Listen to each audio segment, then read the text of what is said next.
Welcome back to another edition of Beyond the Sermon. I'm Matt Hotho, the Director of Production and Online Engagement. And I'm Magrey the Senior Pastor. So for the next 10 minutes or so, Magrey and I are going to have a conversation about the sermon that he just preached. So if you haven't listened to his sermon from this week, go back and check that out, then come back and check out this content. And I just want to say it's good to be back with you all again in this format. This was for several months an experiment, this Beyond the Sermon piece. We stepped away from it for a while, resumed it again last Sunday with Justin, and so I'm back to do this. And I'm just really grateful for this time that is, if you haven't known this already, largely unscripted, just kind of spontaneous reflections on the theme of the week and the content of the sermon. So it's always interesting to see how this develops in real time as the camera is rolling. But I'm really grateful to have this time with you, Matt, and with all of you. Yeah. So, Magrey, I thought we would start off with just kind of a recap of the sermon, talking about the end times and this scene from the Gospel of Luke, where Jesus foretells the destruction of the temple, which we know happened in 70 AD, a pivotal moment for Jews and Christians living in the Middle East. And Jesus says, well, what do we do when what are the signs, right, when bad things are happening? And you in your sermon kind of talked about how Christians are prone to look for signs of the end times. Right. And I know from your background that you have a background where you were raised in a tradition where they were looking for the end times. So can you tell us a little bit about what that was like for you? Sure. Well, part of my religious upbringing was grounded in looking at all the different genres of scripture, including what is largely called apocalyptic literature, right? So we see apocalyptic literature or end times kinds of literature, certainly in Revelation, in Daniel, and even in the Gospels. There's little apocalyptic passages that largely talk about the destruction of the temple in terms of historical context. But in terms of my religious upbringing, I was raised to think that apocalyptic literature was talking about the end of time as we know it, and was really formed in interpreting current real-time events as the very kinds of signs that Jesus talked about, that Daniel talked about, that John on the island of Patmos talked about in Revelation. So yeah, I was very much steeped in thinking that the latest news headline was one of those signs. And it frankly filled me with great apprehension and great dread that today may be my last day and all of humanity's last day. And over time, there came this dawning realization that each of these predictions was becoming more and more untrue. Right. So, like much of my faith journey, like much of my religious project going on throughout my life, I had to figure out a different way to look at these texts. Yeah, because you look at them and you think, well, like I never read them as, okay, they are talking about the present day, right? Like Daniel or Paul. It was very quick to go, okay, they're dealing with stuff that's very much in their own lived experience. Right. But that is also the way I've always read the Bible. I've always seen the Bible as ancient literature, trying to tell us an ancient story that we can make sense of in our modern time. Right. And I think in some traditions, the Bible, there's no hermeneutical gap. There's no 2,000-year gap for a lot of readers of it, right? They're looking to see something here and now, and have meaning here and now. Right. What I love about a pivot that you made in your sermon is sort of metaphorically thinking about the temple in our own lives. What are the times that we've built systems of thought or ways that we think the world should work, and then that crumbles? I mean, I think we all have moments in our lives, and it doesn't even have to be in the last couple of months, but we can look further back in our lives where we thought the world works in a certain way, right? People don't treat people this way. Right. And then we get treated that way. Right. Well, to your first point, what are the timeless truths that apocalyptic literature, passages like Luke and others, can give us to today? Even though we don't have the exact one-to-one parallel to what they were experiencing in 70 AD, I do think that apocalyptic literature points to two ongoing realities of the human experience. One is we really like to believe and think that we can forecast the future. So when the people in Jesus' day were asking him for signs, that's part of human nature. We are constantly trying to develop forecasting tools, either with technology or with other kinds of worldviews to try to predict what's going to happen. What was happening in Daniel's day, Jesus' day, John's day, that's human experience. What are the signs that could help us figure out what's going to happen next? and often those systems fail. And so it's wrong, as Jesus said in the gospel reading, to build an entire existence or reality based on our confidence in being able to predict the future, because those will always fail. But the other truth that apocalyptic literature can give us is don't lose hope.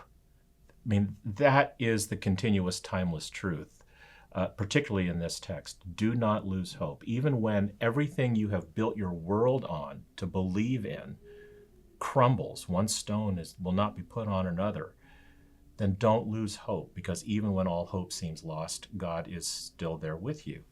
And so to your second question, really the timely question for us today, what are the temples of reality that we have come to rely on that in some ways feel like they've been upended? And you can fill in the gap with that question, whatever you're experiencing right now, whether it's your own personal trauma or something a family member or a community is going through, or what we're facing as a nation or as a world. What are the temples of reliable reality that we've come to hold on to that have now seemed upended? That's an important hermeneutic or interpretive gateway for us into this text. Because the reality is, again, throughout human history, those kinds of moments have happened.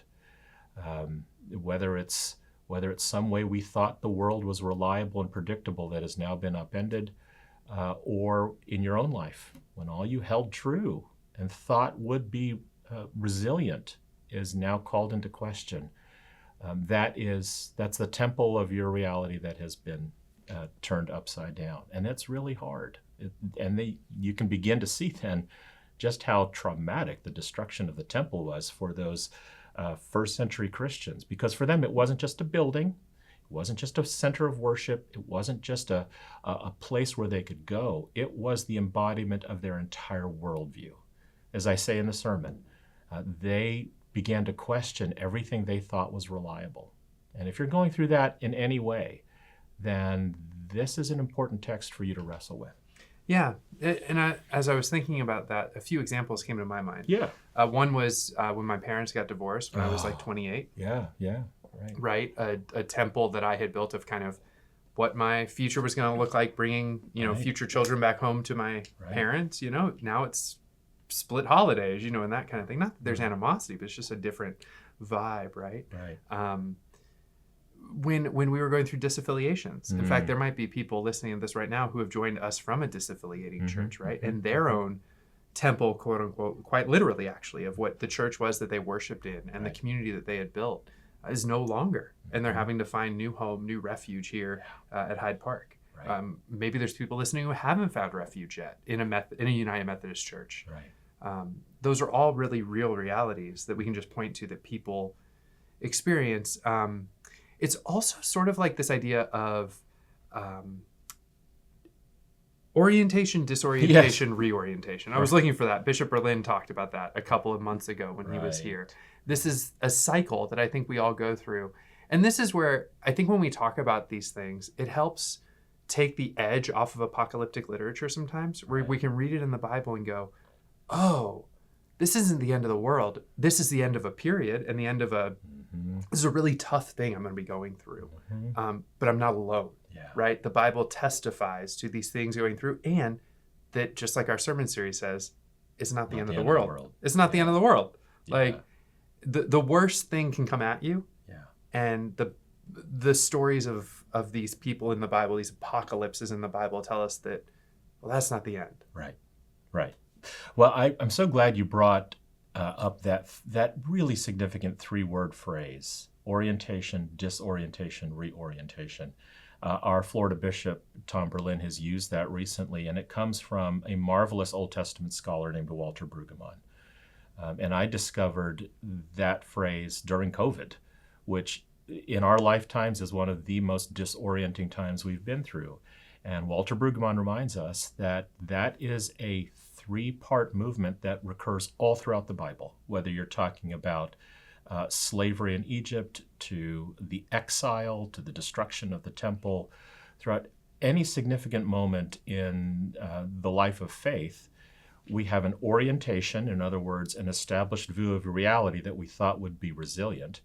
than a radical disorientation where everything we thought we could rely on has been upended, which is actually a gateway, as painful as it is, an introduction to the possibility of reorientation, which means not going back entirely to the way things were before, but a new way of thinking, a new way of living that is actually more faithful and more resilient than the way it was before.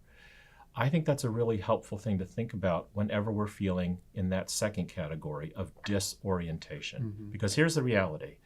The reality is that as disorienting as times may be, what is always true is what all the apocalyptic literature suggests in the Bible, which is God's faithfulness and God's constant presence with us that enables us to be resilient, to never let go of hope, to always be the means through which God can use us to help others find a reorientation to new life, which is why I love looking at the story of the widow in the temple through that lens now. I'd like to think I will never use her as a stewardship sermon again, because that just cheapens and diminishes the power of that defiant act of hope that she displays when she puts the very last ounces and coins of energy that she has into still believing that there's still something reliable and trustworthy and faithful in this world. And that's what I would encourage you to do. Regardless of what defines your crumbled temple today, you still have something left in your hand, the 2 copper coins that symbolize what little bit of energy and hope you think you have. Release it. Release it into the grand presence and reliability of God, because eventually you will be reoriented into something that is stronger than before. Yeah. I think that's a really helpful place to end. I've got 2 practical things just to say if you're in a period of disorientation, and that would be 1, don't do it alone. Come join our community, whether that's in person on Sundays or online. But second, don't do it alone in the sense that if you need to speak to somebody about it, either talk to one of our pastors or find a licensed mental health counselor to help you just process what that disorientation is actually like. Because with someone walking alongside you, there's a really good chance that you can come to a really healthy place of reorientation. So that would be my word for you. Thanks so much for joining us for this episode of Beyond the Sermon, and we'll see you next time.